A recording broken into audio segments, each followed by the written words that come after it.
Hello guys, welcome back to my চ্যানেলে। চলে এসেছি ছোট্ট একটা শর্টস নিয়ে। তো দেখতেই পাচ্ছ, এবার দুর্গাপুজো, লক্ষ্মী পুজো সমস্ত শেষ।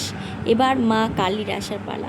কালী পুজোর আগের দিন অর্থাৎ ভূত চতুর্দশীর দিন আমাদের পাড়ায় হয়েছিল বাবা শিবের আরাধনা।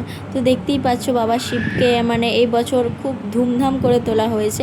তো দেখতেই পাচ্ছ আমরা সমস্ত সেখানে ডেকোরেশনের দায়িত্ব ছিল একজনই, কিন্তু আমরা সমস্ত হেল্পার ছিলাম। তো তারপরে দেখতেই পাচ্ছ যে খুব সুন্দর সাজানো হয়েছে, কি বলবো। আর এখানে কাকুলি দিত খুবই ব্যস্ত কাজে। আর তারপরে আমি একটু ফোঁটা নিয়ে নিয়েছিলাম। তো দেখতেই পাচ্ছ শুরু হয়ে গিয়েছে পুজো। আমাদের এই প্যান্ডেলটা কেমন হয়েছে, আমাদেরই ছোটদের উদ্যোগে হয়েছে।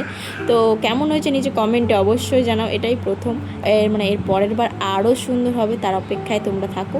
আমরা তোমাদেরকে নতুন কিছু দেওয়ার চেষ্টা করব। আর তোমরা কে কে কালী পুজোর আগের দিন শিব পুজো করো নিচে কমেন্টে অবশ্যই জানাও। আমিও জানতাম না যে শিব পুজো আগের দিন হয়, আমি জানতাম কালী পুজোর দিনই শিব পুজো হয়, কিন্তু এইবার জানলাম যে কালী পুজোর আগের দিন চতুর্দশীতে, ভূত চতুর্দশীতে শিব পুজো হয়। তো তোমরা অবশ্যই কমেন্টে জানাও। আর বাবার কাছে আশীর্বাদ চেয়ে নিলাম। আর তারপরে দেখতেই পাচ্ছ আরতির পর যজ্ঞ শুরু হয়ে গিয়েছে। তোমাদের সামনে কিছু অ্যাস্থেটিক পোজ তুলে ধরলাম পুজোর, তোমরা দেখতে থাকো।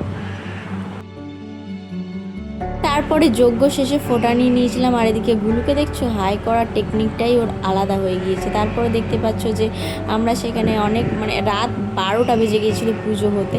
তো কিছু পোজ তোমাদেরকে দেখালাম, অসাধারণ ছবি, এগুলো অ্যাস্থেটিকভাবে তোলা হয়েছে, সেগুলোই তোমাদের সামনে তুলে ধরলাম। আর কিছু একটা অ্যাচিভ, জীবনে নতুন কিছুকে জায়গা দিতে হলে পুরনো অনেক কিছুকে বাদ দিতে হয়। তো হয়তো নিজের টাকায় না, তবুও একটা আলাদা অনুভূতি হচ্ছিল। তো কালী পুজোয় কোথায় গেলাম, কার সঙ্গে ঘুরতে গেলাম, কোন প্রিয় মানুষের সঙ্গে দেখা হলো, দেখা হচ্ছে নেক্সট পারে। ততক্ষণ বাই বাই।